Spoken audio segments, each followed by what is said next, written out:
नमस्कार। प्रवास action news network के खास कार्यक्रम जन गण मन में आप सभी का स्वागत है। बांग्लादेश से होने वाली अवैध घुसपैठ के रास्ते बंद होने की आशंका ने सीमा पार बैठे घुसपैठियों और तस्करी गिरोहों के मन में खौफ पैदा कर दिया है। बताया जा रहा है कि कड़ी निगरानी और तेजी से होने वाली बाड़बंदी की संभावना को देखते हुए कुछ अवैध घुसपैठिए खुद ही वापस लौटने लगे हैं, जबकि बड़ी संख्या में ऐसे लोगों ने भी भारत में घुसपैठ की अपनी योजना बदल दी है, जो अब तक पश्चिम बंगाल की ढीली सीमा व्यवस्था का फायदा उठाने की सोच रहे थे।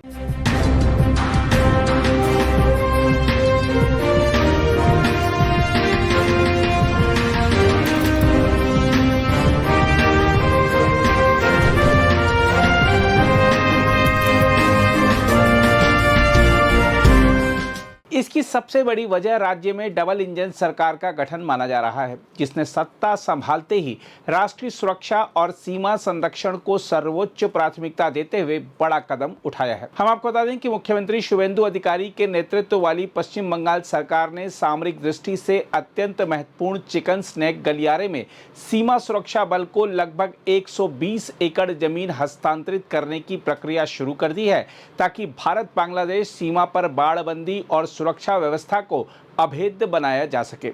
इसके साथ ही कई महत्वपूर्ण राष्ट्रीय राजमार्ग खंडों को केंद्रीय एजेंसियों को सौंपने की मंजूरी भी दे दी गई है, ताकि सीमा सुरक्षा, सैन्य आवाजाही और संपर्क ढांचे को और अधिक मजबूत बनाया जा सके।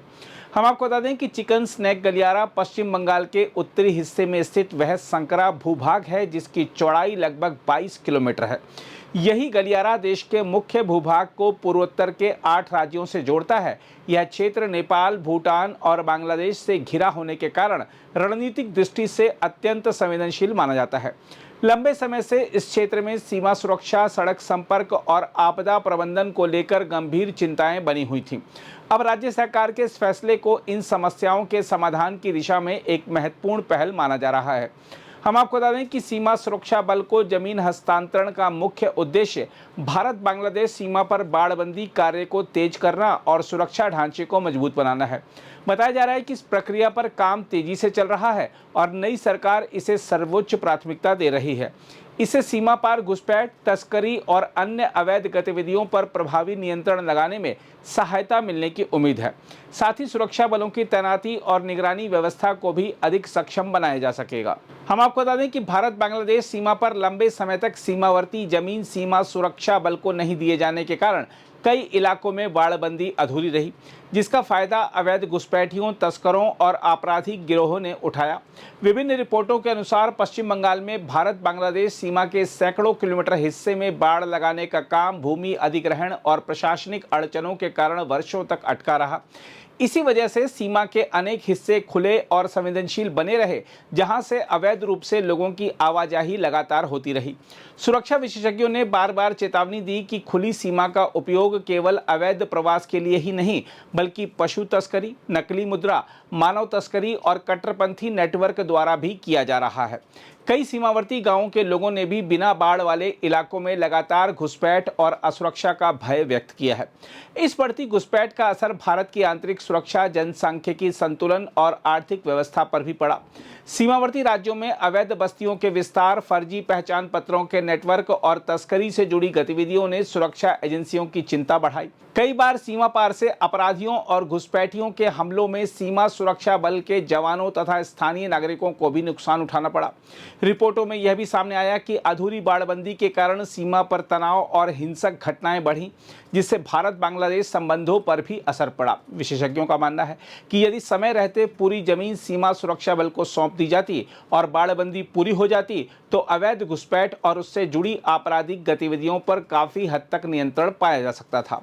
इसके अलावा पश्चिम बंगाल सरकार ने 7 महत्वपूर्ण राष्ट्रीय राजमार्ग खंडों को राज्य लोक निर्माण विभाग से हटाकर भारतीय राष्ट्रीय राजमार्ग प्राधिकरण और राष्ट्रीय राजमार्ग एवं आधारभूत संरचना विकास निगम लिमिटेड को सौंपने का निर्णय लिया है। इन 7 में से 5 सड़कें सीधे चिकन स्नैक गलियारे से होकर गुजरती हैं। इनमें सेवोक कालिम्पोंग सिक्किम सीमा मार्ग, सिलीगुड़ी कुर्सियांग दार्जिलिंग मार्ग, हासीमारा जयगांव भूटान सीमा मार्ग तथा चांगरा बांदा बांग्लादेश सीमा मार्ग जैसे अत्यंत महत्वपूर्ण रास्ते शामिल हैं। इन मार्गों का महत्व केवल सामान्य यातायात तक सीमित नहीं है, बल्कि यह क्षेत्रीय व्यापार, पर्यटन, सैन्य रसद और सीमावर्ती राज्यों की आपूर्ति व्यवस्था के लिए भी जीवन रेखा माने जाते हैं। विशेष रूप से राष्ट्रीय राजमार्ग 10 जो सिक्किम को जोड़ता है और राष्ट्रीय राजमार्ग 110 जो दार्जिलिंग तक पहुंच प्रदान करता है। लंबे समय से भूस्खलन, भारी वर्षा और सड़क क्षति जैसी समस्याओं से यह जूझते रहे हैं। कई बार इन मार्गों के बाधित होने से सिक्किम और दार्जिलिंग क्षेत्र का संपर्क टूट जाता था, जिससे आवश्यक वस्तुओं की आपूर्ति और लोगों की आवाजाही प्रभावित होती थी। मुख्य सचिव कार्यालय द्वारा जारी आधिकारिक प्रेस विज्ञप्ति में कहा गया है कि इन 7 सड़क खंडों के विकास से सिक्किम, भूटान और बांग्लादेश तक संपर्क व्यवस्था मजबूत होगी। इसके अलावा दार्जिलिंग की पहाड़ियों, डुआर्स और उत्तर बंगाल को राष्ट्रीय राजमार्ग नेटवर्क से बेहतर ढंग से जोड़ा जा सकेगा। इससे मालदा और मुर्शिदाबाद के रास्ते बिहार बंगाल गलियारे को भी मजबूती मिलेगी। साथ ही मुर्शिदाबाद, नदिया और उत्तर 24 परगना से होते हुए भारत बांग्लादेश सीमा स्थित घोजाडांगा तक जाने वाले सड़क मार्ग को भी उन्नत बनाया जाएगा। सूत्रों के अनुसार ये भूमि हस्तांतरण और सड़क सौंपने के प्रस्ताव लंबे समय से लंबित थे और पूर्ववर्ती तृणमूल कांग्रेस सरकार के दौरान इन पर कोई निर्णायक कदम नहीं उठाया गया था। अब नई सरकार द्वारा इन प्रस्तावों को मंजूरी दिए जाने के बाद सड़क चौड़ीकरण, मरम्मत और आधुनिकीकरण से जुड़े कार्यों में तेजी आने की संभावना है। इससे रक्षा तैयारियों को मजबूती मिलने के साथ साथ व्यापारिक गतिविधियों, पर्यटन और आपातकालीन सैन्य तैनाती में भी बड़ा लाभ होगा। इसमें कोई दो राय नहीं कि चिकन स्नेक गलियारा भारत की राष्ट्रीय सुरक्षा का अत्यंत महत्वपूर्ण केंद्र है। पूर्वोत्तर राज्यों तक पहुंच बनाए रखने के लिए इस क्षेत्र की सुरक्षा और संपर्क व्यवस्था मजबूत होना बेहद आवश्यक है। ऐसे में सीमा सुरक्षा बल को जमीन हस्तांतरण और राष्ट्रीय राजमार्गों का केंद्रीकृत विकास आने वाले समय में इस पूरे क्षेत्र की सामरिक क्षमता को नई मजबूती प्रदान कर सकता है। बहरहाल, पश्चिम बंगाल विधानसभा चुनाव के दौरान भारतीय जनता पार्टी ने भारत बांग्लादेश सीमा पर बढ़ती घुसपैठ, अधूरी बाड़बंदी और सीमावर्ती क्षेत्रों की सुरक्षा को प्रमुख चुनावी मुद्दा बनाया था। पार्टी लगातार आरोप लगाती रही थी कि पूर्ववर्ती ममता बनर्जी सरकार की उदासीनता के कारण सीमा सुरक्षा से जुड़े महत्वपूर्ण प्रस्ताव वर्षों तक लंबित पड़े रहे। अब राज्य में सरकार बनने के बाद कैबिनेट की पहली बैठक में मुख्यमंत्री शुभेंदु अधिकारी द्वारा सीमा सुरक्षा बल को जमीन सौंपने और सामरिक दृष्टि से महत्वपूर्ण मार्गों के विकास को मंजूरी देने के फैसले को चुनावी वादों को पूरा करने के रूप में देखा जा रहा है।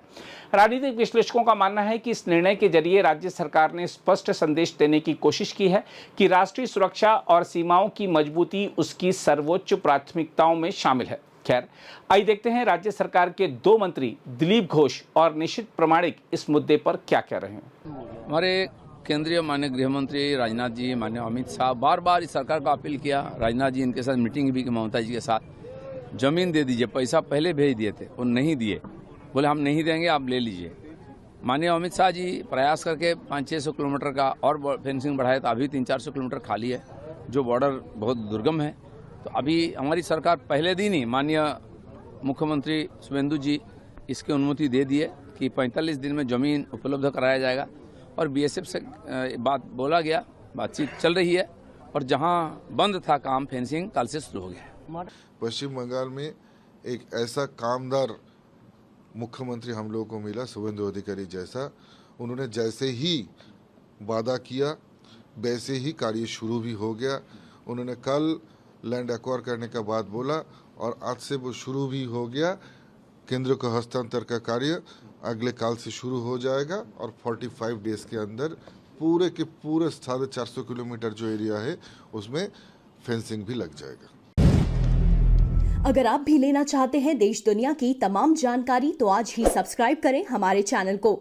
साथ ही नीचे दिए बेल आइकन को जरूर दबाएं ताकि हर अपडेट आप तक पहुंच सके।